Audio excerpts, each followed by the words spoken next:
नमस्कार, हिंदी खबर देख रहे हैं आप और आपके साथ मैं हूं मोनिका सिंह। तो शहबाज ने कबूला मिसाइल का हमला। हमारे साथ कुछ और मेहमान भी जुड़ चुके हैं। हमारे साथ नासिर हुसैन साहब जुड़ चुके हैं, कांग्रेस प्रवक्ता। हमारे साथ कर्नल दर्शन सिंह ढिल्लों जुड़ चुके हैं जो कि रक्षा विशेषज्ञ। आपका भी बहुत बहुत स्वागत है। तो चलिए कांग्रेस का रुख कर लेते हैं। नासिर हुसैन साहब, अब तो कबूलनामा आ गया है और किस तरह से देख रहे हैं आप? ये तो बड़ी कामयाबी है, बड़ी बात है साहब। उसकी राजनीतिकरण बहुत ज्यादा हो रहा है हिंदुस्तान के अंदर। हाँ, क्यों राजनीतिकरण बीजेपी करना चाह रही, वो मैं जानना चाहता हूँ। जब हमारी सेना आगे बढ़ रही थी तो सीज फायर की क्या जरूरत आ गई?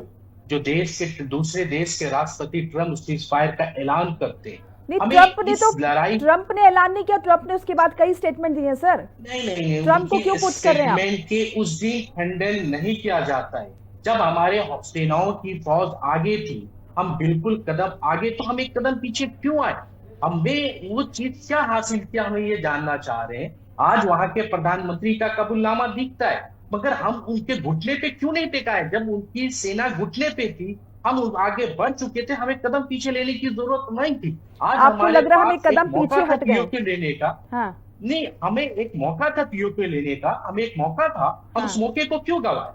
ये ठीक है। सवाल हम करना चाहते हैं। आखिर भारतीय जनता पार्टी के कई मंत्री अलग अलग बयान देते हैं। ठीक है, इसी में मध्य प्रदेश से एमपी ने क्या, डीसीएम ने क्या कहा है, आपने सुना है? ठीक है। बहुत सारी उन्होंने कहा है स्टेटमेंट सर, कांग्रेस के भी हैं, की बीजेपी के भी हैं, समाजवादी पार्टी के भी। नहीं, कर्नल दर्शन सिंह आप का भी एक बार रुख कर लेते हैं। मैं नहीं, आपके पास आपने लौटूंगी। डिप्टी मैं लौटूंगी डिप्टी सर, सवाल मेरे हैं, मैं लौटूंगी आपके पास। कर्नल दर्शन सिंह जी, देखिए कांग्रेस अभी भी इस बात पर अडिग है और बनी हुई है कि क्यों सीज फायर कर दिया। भले रक्षा मंत्री राजनाथ सिंह उसे सीज फायर किया भी नहीं रहे। अभी उन्होंने कहा है कि प्रोबेशन पीरियड है, ये हम देख रहे हैं, 18 तारीख तक का है। लेकिन अभी भी कांग्रेस का सवाल वही है कि हम तो ये कदम बिल्कुल हम युद्ध के कहें कि मुआने पर आ गए थे और हम जंग जीतने ही वाले थे, लेकिन यहां पर बैकफुट पे चले गए, या फिर यूं कहे सॉरी स्टेप बैक कर लिया हमने।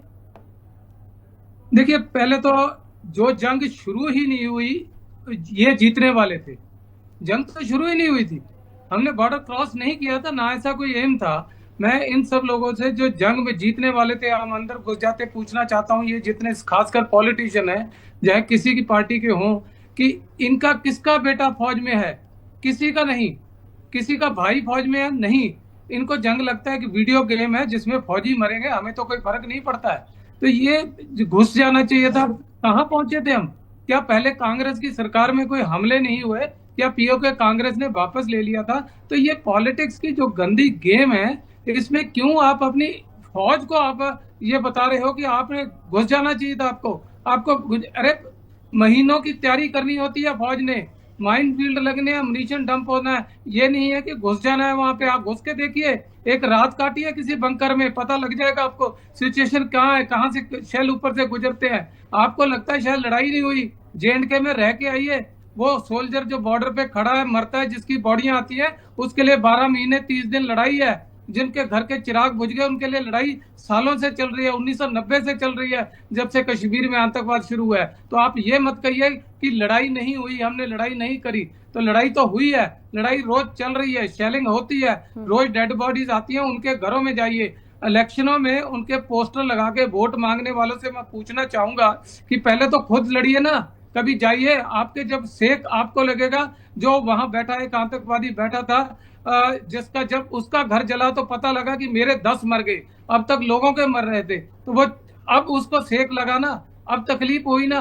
जब उसके जब मसूद अजहर के अपने घर वाले मरे, दूसरों के मरे हैं, तो बहुत अच्छा लगता है। जिहाद करो, जंग करो, बहुत अच्छा लगता है। पर जंग के लिए देश का भी आज जी, हम जंग करते हैं, हमारे देश के लोग क्या कर रहे हैं? आज ट्रेनों में देखिए, कोई रिजर्वेशन के लिए फौजी लाइन में खड़ा होता है, कोई सीट देता है? तो ये तो हालात हैं, जमीनी हालात। हर प्रांत में बहुत आज फौजियों के दुर्भाग्यपूर्ण। घर, अभी पटियाला की घटना है, एक सर्विंग कर्नल को पीट दिया गया, कितने लोग उसके साथ खड़े हुए, और हमें कह रहे हैं कि मर जाओ तो हम आ जाएंगे, अगर पिटते हो तो कोई बात नहीं है, हम आप विश्वास रखिए, हम आपके साथ जब पिट जाओगे अच्छी तरह तो आ जाएंगे। तो ठीक ये है जंग कर्नल जी। अभी शुरू ही नहीं हुई थी। और हमारा एम क्या था जंग के लिए? हमारा एम था टेररिस्ट के कैंप डिस्ट्रॉय करना, हमने कर दिए। पाकिस्तान ने रिएक्ट किया, हमने भी रिएक्ट किया, और पाकिस्तान को जो मिला वो देख लीजिए। ठीक और है उनके सर। प्रधानमंत्री मान रहे हैं, उनके जो बाकी फोटोग्राफ्स है, एरियल फोटोग्राफ्स है, उनसे सबूत मिल रहे हैं कि हमने क्या हासिल किया।